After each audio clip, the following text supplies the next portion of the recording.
When shopping here at Helmuth Ford, we will do our best to put you in the vehicle that you want, that you love, and that is safe for your family. Your safety is our focus. That's why we are a full-service repair facility.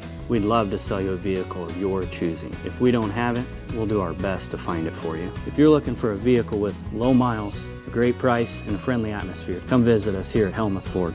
We look forward to seeing you soon. See our full inventory at helmuthford.com. Enchanted Events Venue of Sigourney presents a formal dinner and silent auction fundraising for the children on Saturday, October 26th. Benefits go to funding for school supplies, winter clothing, and holiday gifts for students in need at Pekin, Sigourney, Keota, and Tri-County schools. Donations for area food pantries will also be accepted at the door. Cost is $25 per person at the door, or a table of 8 for $200. Donations are being accepted for the silent auction. Enchanted Events Venue is located just south of Sigourney off Highway 149 at 20595 255th Street. Fundraising for the children formal dinner and silent auction is Saturday, October 26th from 5:30 to 10 p.m. Reserve your seats today.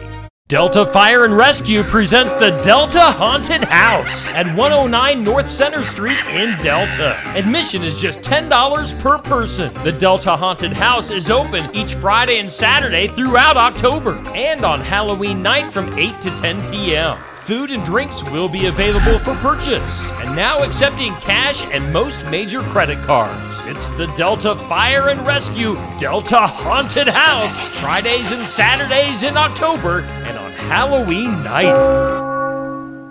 Watch Pekin Panther football live right here this fall on Steve Shetler Media, Facebook, and YouTube with live announcers and an updated scoreboard, plus an area scoreboard to keep you updated on other schools of interest. It's Pekin Panther football live right here on Steve Shetler Media.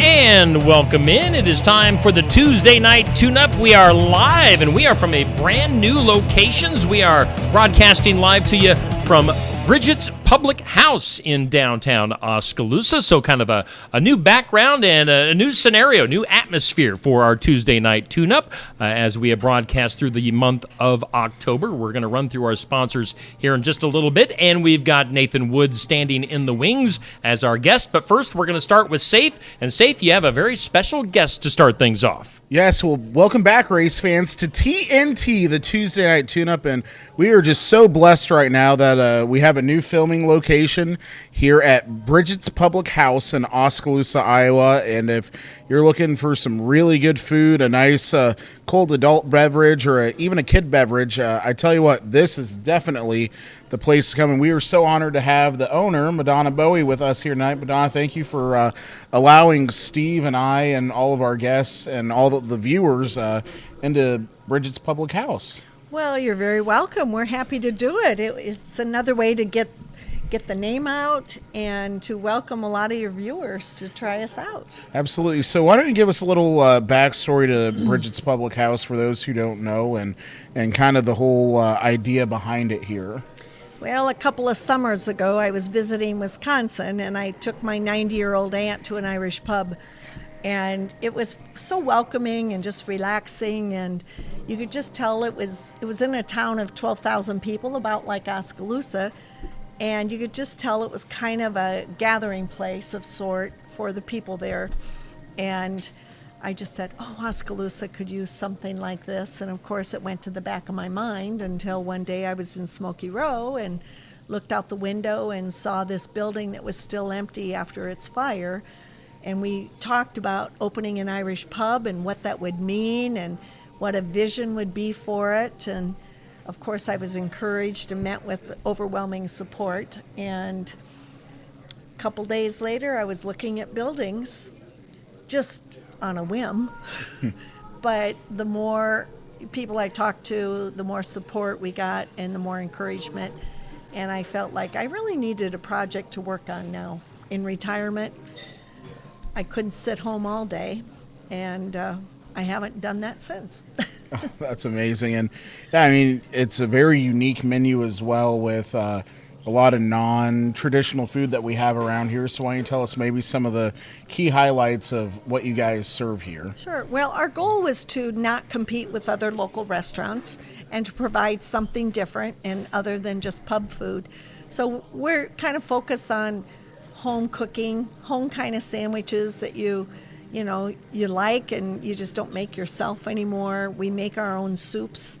Every week we have at least 2 different soups, sometimes 3, depending on how fast they run out.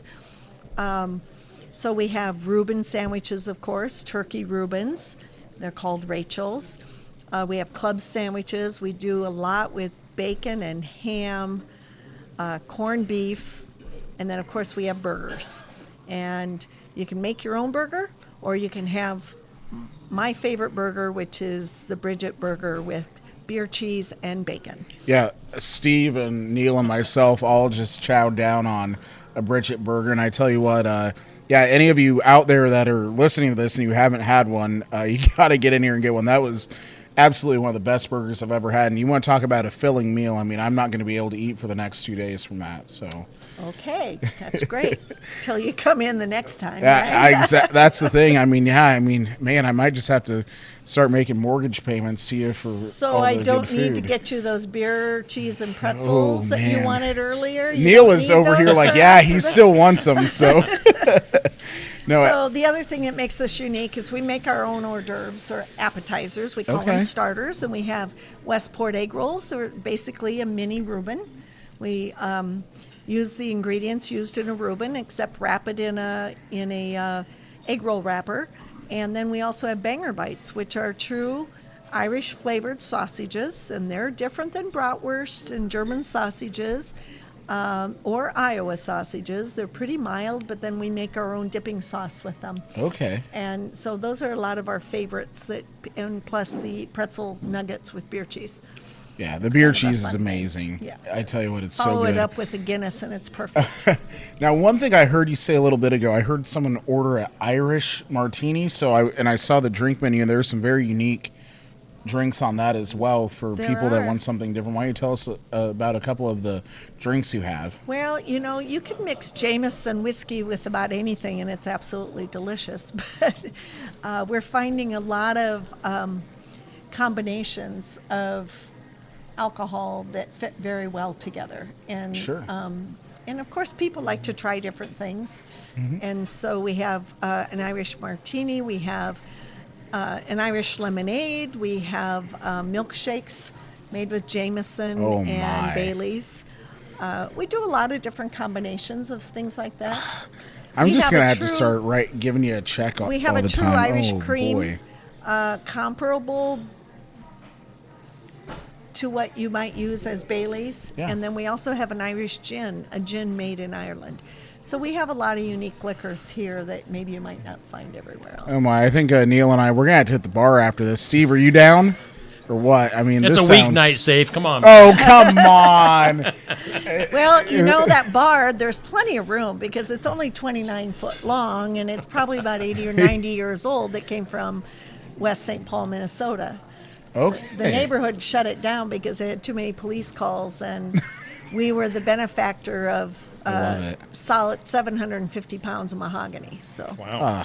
And it's a great atmosphere in here. It's just not overdone. It gives you that warm, inviting feeling, and it's just very well put together. And again, Thank you. we want to thank you for letting us come here and get rowdy and do what we do and and feed us good food. I mean, again, if you haven't had a Bridget's Burger yet, you guys need to get down here. Anyone that's watching this and try one. I mean, great burger, great bacon, and the beer cheese is just phenomenal. I would just encourage the listeners to look at our Facebook page because on there we have some events coming up. The Mondu Dukes will be playing here on the 12th of October.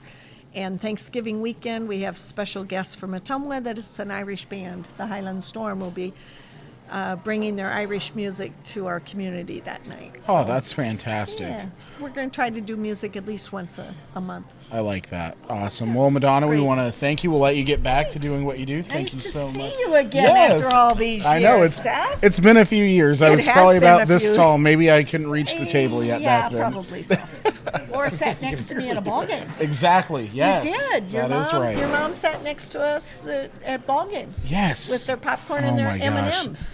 You want to talk about going back to the good old days of the community stadium in Oskaloosa? There you go. There Oh you go. my, so All many right. memories. So Thanks thank you, again. Have a Madonna. good show. All right, guys, we're going to take a quick commercial break and talk about everyone that makes this place go, and we'll be back with Nathan Woods here in just a few minutes.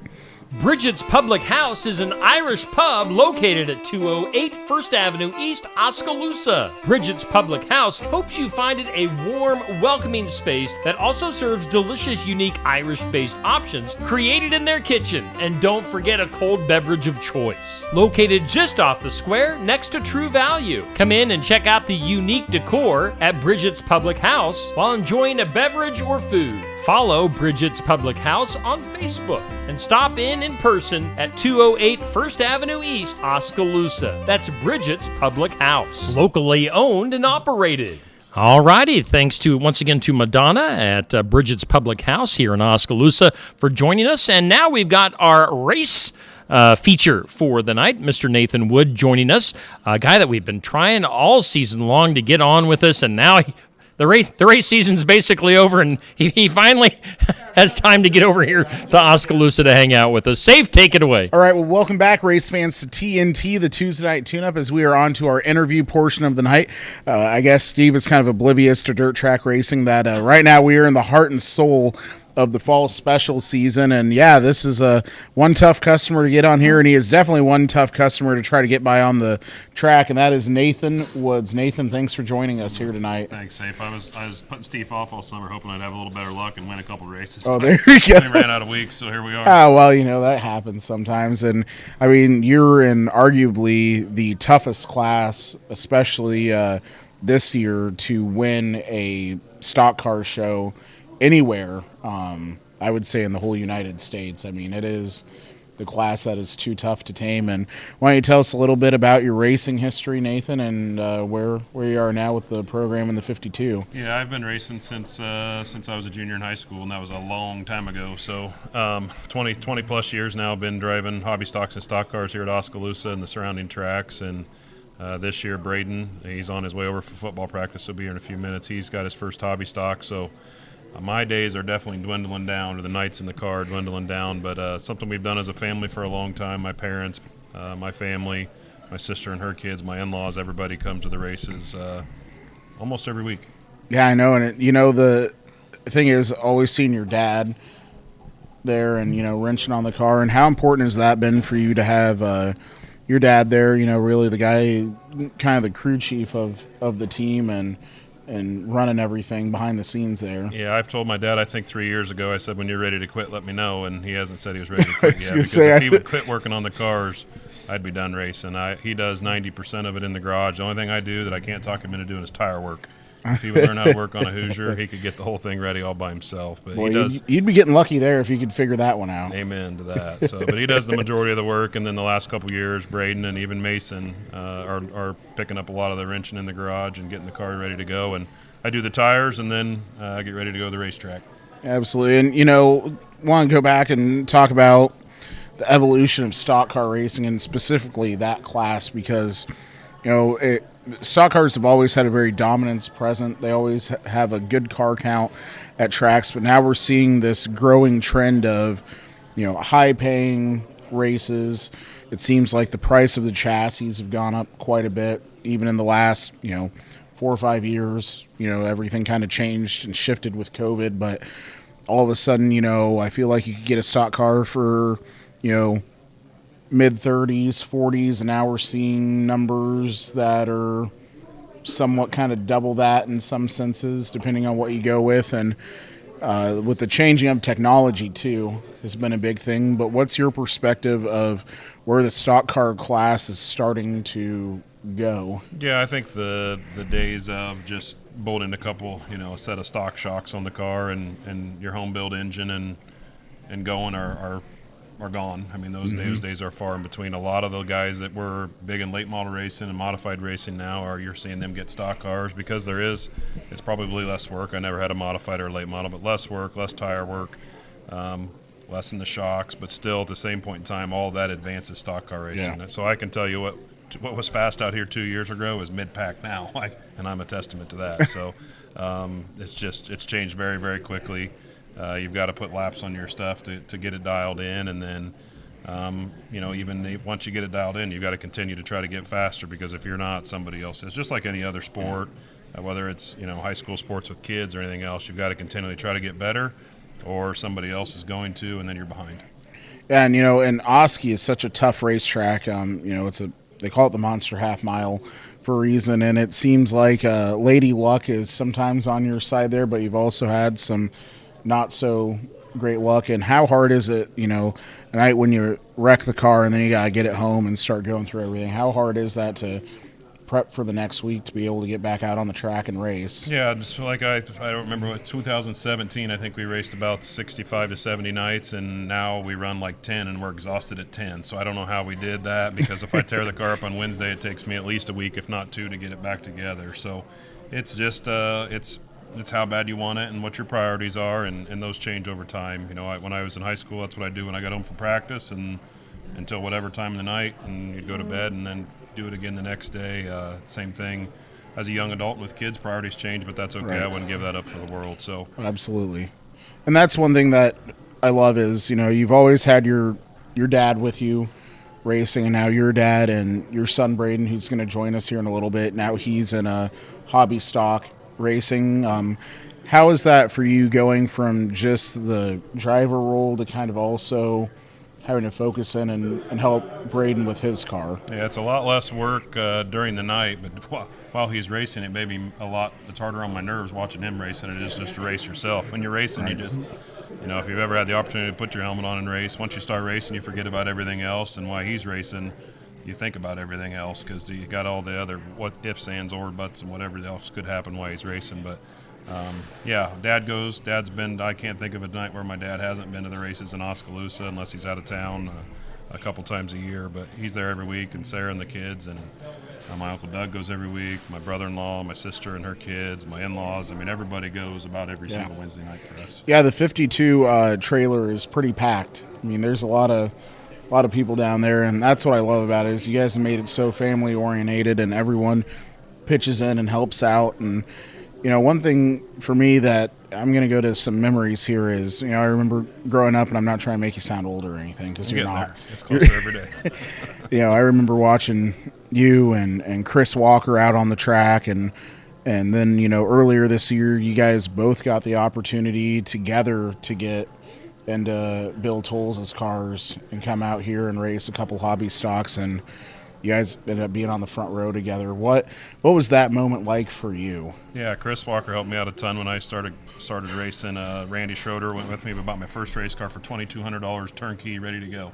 And we raced. You can't do that anymore, by the way, if you're wondering. We raced it for the whole year that way, and didn't do anything but put a couple tires on it and a few front stubs over at Schroeder's at the frame machine. But then Chris Walker helped me out a lot, and I bought my second car from Chris, and we've been friends for 20 years now. But yeah, earlier this year, Braden had his hobby stock, and then Chris and I drove for Jim Toll, so we had 3 hobby stocks out there together. Chris and I got to start in the front row. Neither of us won the race, which was been a lot more fun if we were racing for first and second. But yeah, a lot of good memories at Oskaloosa and that's what I tell people all the time. The best part about racing is the people. I can remember the last one because it was this year, but you don't remember very many of the wins, but you remember a lot of the people that you develop relationships with, and that's what it's all about. Well, speaking of people, Braden has decided to join us here, so we're going to bring him in real quick. We'll take a quick break. We'll let him get settled. Okay, in. I'll go through good some idea. of our sponsors here on Steve Shetler Media that bring us Tuesday Night Tune-Up. Again, we are live from Bridget's Public House in Oskaloosa, and we do thank Helmuth Ford and Sigourney for being on board as a sponsor. We also thank, of course, Bridget's Public House in Oskaloosa. We thank as well Milo's Tree Service. We've got Sinclair Napa on as a sponsor. James Family Greenhouse and Produce out of Sigourney. We've got Christy Tarr at American Family Insurance in Oskaloosa. Sigourney Body Shop is also on board, as is Sigourney Motors. We've got Son-in-Law Services with Josh Clubb as your handyman. So a bunch of folks helping us out, making Tuesday Night Tune-Up possible here on Steve Shetler Media. Again, we are live from Bridget's Public House in Oskaloosa. Let's take it back to safe. Up here now, so man, it's scary. We have two really big tall guys over here, and then you have me. So thanks Braden for really making me feel tall up here. Thanks for joining us tonight. Yeah, thanks for having me on. I am excited to be on here tonight and share it with you guys. So you just got out of football practice, changed clothes, and headed over here, huh? Yeah, that's exactly what I did. We got out of practice at 6:35, I think, and I got to my truck and changed my outfit, and here I am. So how hard is that for you, playing football and getting a race car ready? Well, I don't think it's that hard to do as long as you know what you're doing, I guess. And Grandpa helps out a lot, and Dad helps out, and Uncle Doug and everyone else that makes it possible. So it takes some off of me. I tore the car up a lot a couple weeks ago, and Grandpa did almost all the work on it to get it ready for last weekend. So even Grandpa's while I'm saving playing, the day, I tell you what. Yeah, I'm playing football, and he's making me able to race. So I'm very thankful for that. That's an amazing thing. And Braden, you got to grow up watching your dad race, a lot of wins. So what's that like for you to be that next generation, kind of fill the Woods Racing footsteps? Yeah, I think it's awesome in my opinion. You can't really expect to, fill his shoes, the career he's had, but you can always try.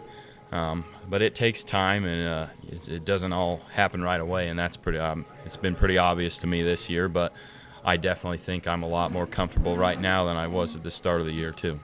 And that's a big thing, is getting comfortable in the car, which is hard. And another thing is it's awesome to see father and sons racing together. Has that been hard for you guys? Have there been a lot of arguments at the track about changes need to be made to the cars or anything, or stay pretty independent on that? I don't think, not really arguments about stuff that need to be changed, because if I'm being completely honest, if he's going to tell me something, I should believe it, because he knows what's going on a lot more than I do. But there's been a couple times I may have gotten a little frustrated with him, but it's mostly my fault, not anything he did. Wow! Any racer that races with their parents out there, you need to listen to this kid right here, because that's the best answer I've heard yet out of talking to anyone. And so Nathan, back to you here, going from hobby stock to stock car, and now helping Braden out with a stock car or with a hobby stock. Is that easy for you to help give him advice, or has it changed so much that it's a little more difficult? Yeah, in terms of setup stuff, we've had some great people. It's kind of twofold. It's some people that I helped get started when they were get started, and now at the time I had some decent runs in a hobby stock, and now 15 years removed from hobby stock or full-time racing hobby stock. Now that I'm kind of going back to those guys I got help started, and some really good racers that have chipped in and given us some pointers on where to start the car and a baseline, and then really from there it's all on what he feels. And that's probably the biggest challenge for whether it's Braden or any other kid that's starting to race, is sometimes you've got to drive the car just the way it is to be able to figure out whether the car's tight or whether the car's loose and what the car needs. It just takes laps. And Braden is an example of someone who didn't race go-karts, didn't race four-wheelers.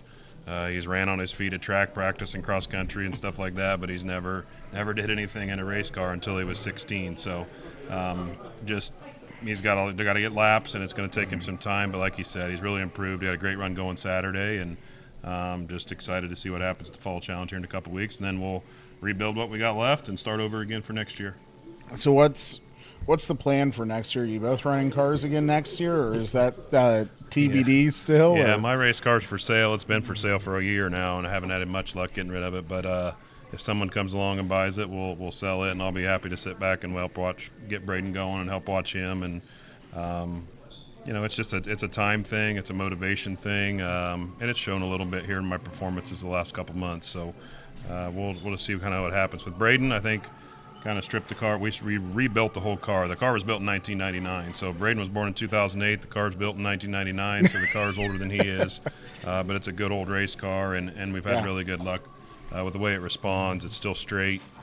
So we'll strip it down to what we need to this winter and rebuild it and make some improvements in a couple areas. There are some things we need to update, so we'll do that over the winter. And then, when track season gets over, race season will be here.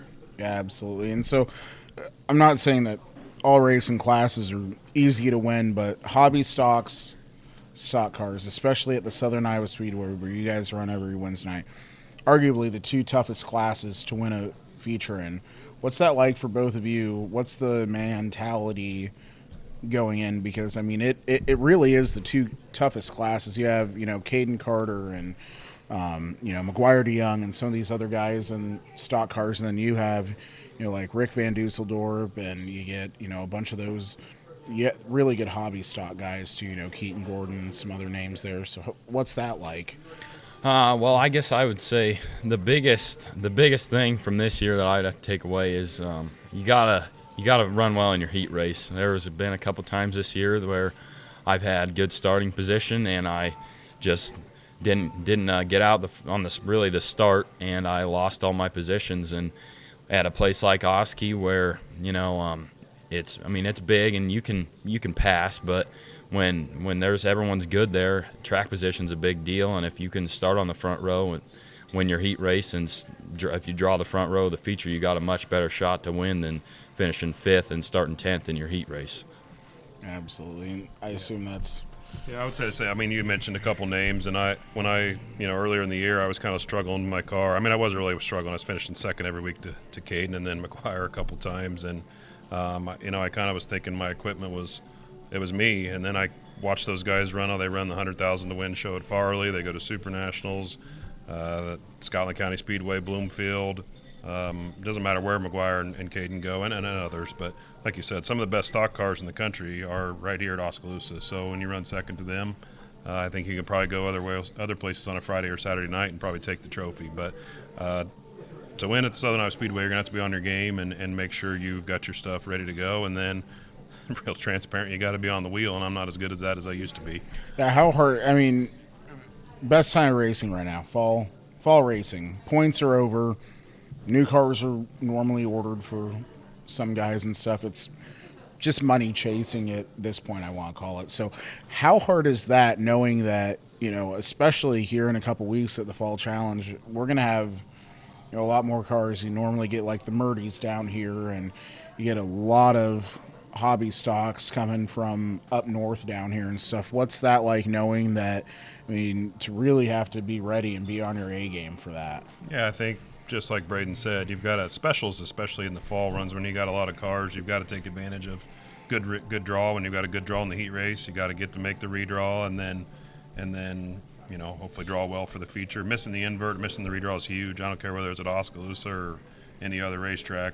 If you're in a redraw position and you don't make it, prime example that Saturday, I was racing McGuire, just trying to beat McGuire, and spun myself out and went from starting in the top 10 to starting 23rd, and then it's a long road to hoe there in the feature then. And Scotland County is it's a very large track as far as the corners, and so multiple lanes, but it's hard to work up through a track like that. And the thing with Oski, I find is the speed, keeping your momentum up. How hard really is it there to keep your momentum up, especially if you get behind a slower car, got to get on the brakes a little bit? How big of a difference does that really make at a track like Oski? Well, I guess I would say that if, when you do get on the brakes, if you're running side by side with somebody, they're going to be a long ways gone by the time you get back on it. But big deal at Oski, I think, is you got to be able to keep up with the corner speed as well as the straightaway speed, because that's the big deal. When I'm learning, it's a lot easier. You can put the pedal down and go down the straightaway, but when you get into the corners, you got to know how hard you can push your car. And I think maintaining that corner speed is a big deal to be able to keep up with everyone else. One unique thing about Oski too is they run the non-wing sprint cars, so a lot of tracks they don't run a class like that. Do you guys feel like that makes a big difference on how the track changes throughout the night, having that wide right rear tire? Do you feel like it maybe helps the track a little bit, or does it kind of do the opposite where it starts to get a little more slick than what you guys are used to racing? Yeah, it just depends on some nights. I think there's nights where they help move the cushion up, and there's other nights where they just keep the top dirty. So I think it just depends on the night. I think, there's a lot of nights out there in the stock car class where the track will get dirty, or some nights, I shouldn't say a lot, nights when the track will get dirty, and it just is like racing on marbles on the top once you get off a groove and a half off the bottom. So you got to hug the tires, and if the track's dry, it just takes more cars to blow that off. So if there was a bunch of sprint cars, they would definitely widen the racetrack out. It just depends on the night. I think there are nights where they'll help move the cushion up the racetrack and make for multiple grooves. So it's really just dependent on how much moisture's in the racetrack, how many cars there are, how windy it is, how hot it is, all those types of things. They all come into factor, and you try to pay attention to those things on race day, and then when you get to the racetrack, you think, but if they bring the water truck out at 5:30, it all kind of goes to it doesn't matter what the sun was doing then because the sun goes down. But sprint cars definitely have changed the racetrack a little bit at Oskaloosa the last few years. But again, I think it just depends on the conditions of the day and how much moisture's in the track, whether they dirty it up a little more or they help blow it off. Okay. So last thing kind of here, a couple closing things. So one is I love to go back in people's memory banks. So Braden, I want to know your favorite memory you have with your dad growing up watching him race and everything. And then Nathan, maybe a couple wins or just even moments that really stick out in both of your guys' minds. Putting you on the spot, I know. Yeah, I guess, I don't know. It's hard, especially when, he's won so many races. It's hard, but, last year, just more recent, last year he won the Caleb Hammond Memorial race, so I think that was pretty awesome. And I guess the other night from last year, and he didn't win, but I remember he got spun out in his heat race, and he started 12th and came real close to winning, and that was fun to watch. He ended up getting second to Caden that night, but it was a fun race to watch. Nathan, what about you? I don't know. Like I said earlier, they all kind of blend together. But memories. I know. When Braden was born, I won my first race. Braden was at the racetrack. When Sarah came to the races with me, I won my first race then. When Mason and Ainsley were both born, I won my first race then. So I need to have a couple more kids, but that's not going to happen. So if it takes that to win another race, Sarah's over here with a horrified look on her face. I'm done right now. all the way around. But that, and then. I have just memories of race. Honestly, a couple races that I didn't win is I had Brad Pinkerton drive my backup car. It was probably the faster car, but Brad Pinkerton drove a car for me in 2010 out here, and he won. He hadn't been in a race car for like 2 years, got in it, won. I got second that night. Been a lot more fun if I would have won and he had got second. And then, I remember on a Sunday afternoon at the Fall Challenge, and probably Bobby Grander Jr. could tell you the year, but it was on a Sunday afternoon, his last race in a race car. I led 15 3/4 laps, and he slid me in turn 4 and beat me back to the line by about 3 feet and won his last race he ever drove and did a big burnout on the front stretch. I remember things like that, but so lots of memories with lots of different people. Some of them they're still racing, some of them that have passed.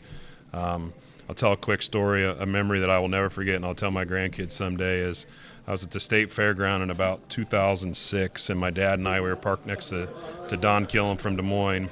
And Don, and I just met Don and had got to know him a little bit, and we were parked next to him, and he was filling up his car with fuel, and I walked over there, and it scared the crap out of me because he was smoking a cigarette while he was filling his car up with fuel. and to this day, and I kind of had a look on my face, and he said, "Oh, I won't hurt anything unless I drop it." So it's just one of those things I'll never forget. But and he's since passed. But just lots of races over the years, and there's a lot of guys that are still racing that were racing. Bobby Green, Rick Van Dusseldorp, Chris Walker. That were racing when I got started racing, and then I've got to see, I remember when Caden Carter won his first race when he was 12 years old at the fairgrounds at the Fall Challenge in that old Jimmy Carter car. I mean, it's just people have come and gone, but you just remember a lot of those things. Sure. And so what's one piece of advice from younger Nathan that you haven't maybe gave Braden yet in racing that you'd want to give him? Oh, I don't know. I may have told him already, but I think just using your brain and taking care of your equipment, respecting other people and the relationships you build. I mean, a lot of the people that I have partnerships with, whether it's sponsors on my race car or just friends at the racetrack. That's just, they're all at, some of them were the guys that I hated at one point in time, right? You'd get into a fender bender with them, and then you'd turn out to be great friends, or rivals with them, and turn out to be really good friends. So just using your brain, and just like I would, just like in everything else with life, whether it's sports, whether it's school, whether it's getting a job, going to college, whatever it is just making good decisions, putting yourself in good positions. Same thing on the racetrack. You got to make good decisions, and then put yourself in a good position, and then have fun. Enjoy it. It goes fast. And, the other thing I would say, I tell kids this all the time at school, is that you can drive a race car when you're old like me. Take advantage of the opportunities you have while you're in high school. Run track, play football, do all of those things that you can do while you're in high school, because you can get old and overweight just like us and drive a race car. You can do that forever. And you can't play basketball, you can't play football, you can't do all those things. So take advantage of that when you can. That would be my my guidance. I've told him that before, but that'd be my 2 cents. Awesome. And it takes a lot to make these race teams go. You've known that for years. Braden, you've known that, but now having to get your own sponsors in a sense. Why don't you guys tell us who helps both of the 52 cars keep going every week? All right. Well, first of all, he's got the sweatshirt on, a Middle Coop Seed and Jack Middle Coop. They're a huge sponsor for us. Grandpa Doug and Grandma Julie, Grandpa Mark, Grandpa Deke and Grandma Susie, Sigourney Body Shop, Jim Toll. I mean, I probably wouldn't be racing if we didn't have Jim. So that's a big deal. Bill Gibson, he builds our engines. There's Andy Eckrich and Precision Performance Shocks. There's so many more. I can't name them all. Nathan I'll pick a couple up for him. I know Sinclair Tractors helped us out for a number of years. Napa and Sigourney. The Roost Tavern in Kyoto. Bear sold the Roost, but Bear was a sponsor of my car for 20-some years. I remember another story. I was a sophomore in high school. I went over there, and he said, "Hey, are you the kid with the race car?" And I said, "Yes," and he handed me some money, and that's kind of how I got going, sponsorship with the Roost in Kyoto, because he was a big Sigourney Kyoto football supporter. He helped me out for a number of years, and had just recently sold his business. I'm not going to be able to help Braden out a ton here after I open my mouth, but who? Brian Elder. Yeah, Brian Elder, Coolest Seamless Gutters here is helping out Braden. It's really cool to see people that have helped me over the years now continuing to help him, but at the same point in time, he went out on a limb and asked for some support for some people and tried to build that relationship. And like I said earlier, those are my things that I would advise him to do, is just always be a good kid and appreciate the things that come your way and capitalize when they do. You missing anybody else? Warehouse Barbecue. First Take Genetics. Brothers Market. The best thing is we're looking over at Sarah for all the advice over here. Yeah, we should have printed a sheet. When we're on the radio, you can print a sheet and you can just look at it. Everybody thinks you're smart, but it's a lot harder when you're on camera here. But no, I know we're missing a lot of good people there. But Minky Farms, Braden's got some classmates and some friends of his, Barnwired and Sigourney. The book family, just a lot of great people that have helped us out, and some people that aren't doing it for marketing. They're just doing it to help Braden out and get him started, and we do appreciate that help. I tell you what, it has been so much fun for me to get to know both of you over the years when I ran dirt and asphalt, just really shy and kind of nervous when I started that, and have your guys' support through the years of that and coming on tonight. It's just a huge blessing, and I want to thank you guys both for coming on tonight and having some good shop talk with us and just having a good night here with us. So thank you guys both very much, and thank you, Braden, for going to football and then coming here. And Steve has something he wants to say. Yeah, before you guys get out of here, hit me before I forget. Hit me up next year for a sponsorship. I want a Steve Shetler Media sticker on your car, Braden. And I'm also going to bring up on the screen right now, Braden, heck of a football player, and he was just recently voted our Keokuk County Hospital and Clinics Athlete of the Week for Sigourney Kyoto football. We're looking at that graphic right now. Hey, Braden, we'll sneak Braden. in some football talk here. There you go. How is the football season going for the Sigourney Kyoto Cobras? Well, I think it's going great, really. First game of the season, we got smacked in the mouth, but from there we've been rolling, really.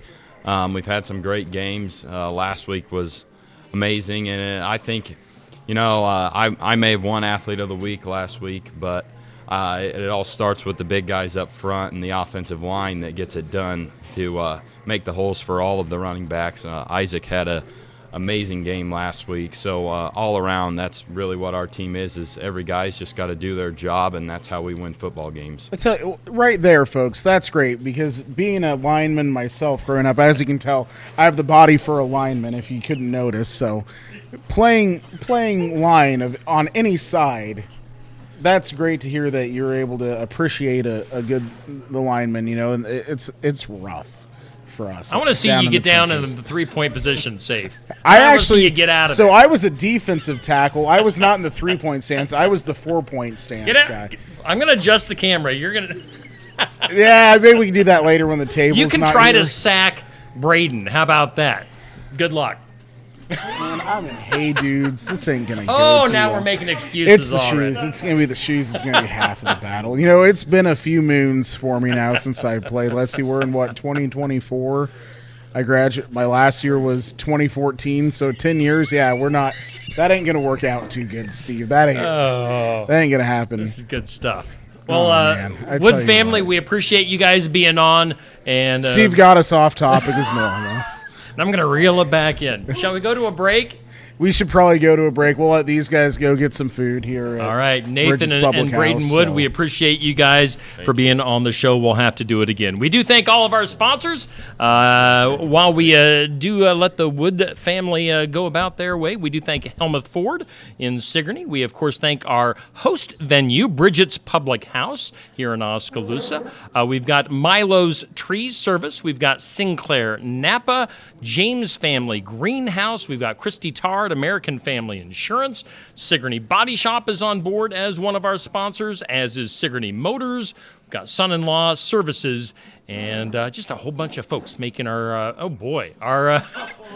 our show possible. Again, we are live at Bridget's Public House, a brand new location for our show. We're going to be here for the remainder of October. We're going to squeeze, I think there's 5 Tuesdays in October, so we've got a few more shows coming up Just this a month. couple. We do. Who the heck do you have with Oh you, my Safe? gosh. So this guy randomly walked in and said, "Hey, I know you and I want to be on your show." I don't know a whole lot about him. I think he's done some segments with you in the past. Really? He's on Wednesday. Wednesday. I can't talk. This He's on what I do to him. mornings. This is exactly what happens So when we're. first off, Neil, thanks. Hey, for, no problem. Wow. Thank you for having me, Safe. First I'm very off- excited to be here. I can tell. So Neil, Yes. I just want to plug this place just a little more, and then we're going to talk about some Okay. race results, something you know nothing about. Let's do but it. That's okay. So first off, Bridget's Public House. It's your first time. Yeah, first time here. And why don't you tell us a little bit about your Place, experience yeah, so far? because amazing. That's important. Food was fantastic. Atmosphere is great. Service is outstanding. Definitely get out here. Try the fries, man. The fries are great. And if you want, And the beer cheese. the beer cheese it's really good. And yeah, just come on out. It's a great place. Can't wait to come again. Yeah, it's great. So Neil, I'm we're- glad you told me to thank eat you. it. Yeah, so we're gonna talk a little Okay. about some race results, something Good. that's new to you. Oh no, let's do it.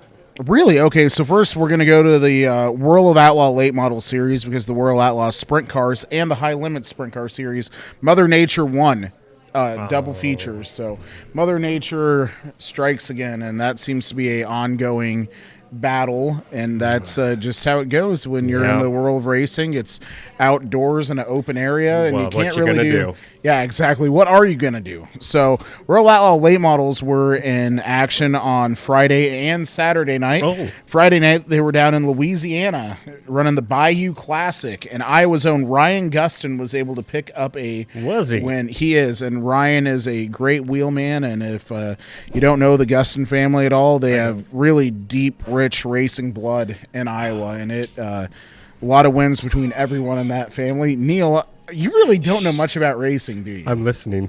Do you know anything? My question is, Would Neil, you do you hurry know up, Neil? anything about racing? Yeah, I do. What do you know about I racing? understood the woods way better than I understand you. But go on. Wow. Wow. Okay, so at Boot Hill Raceway, Ryan Gusson picks up the win. Okay. Saturday night they go over to Petty, Texas. I love Not that Richard place. Petty, Texas. I love that just place. Petty, Texas. And they have the Torpedo 50. Yep. So that means usually when they have a number behind it, Yeah. that's how many laps the race is. Right. That's cool. Is that new for you? No. Who won it? Okay, Tell so me. Brian Shirley. Oh, I was afraid of that. Really? You're not a Brian Shirley fan because you look like you would be a Brian going. Shirley fan. Okay. So now we're going to go down to Memphis, Missouri. They have the Jim Been there. Oliver Senior Memorial. You've Oh. been to Scotland County? Yes. Down in Memphis, Missouri. Really? What did you do in Memphis, Missouri? Keep going. Okay, so going 2 for 2 in the stock cars was Caden Carter, the gas man, out of Oskaloosa, Iowa. Oh. Picking up 2 wins both nights at the Scotland County Speedway. And his brother Bray Carter won one night in the Sport Mod.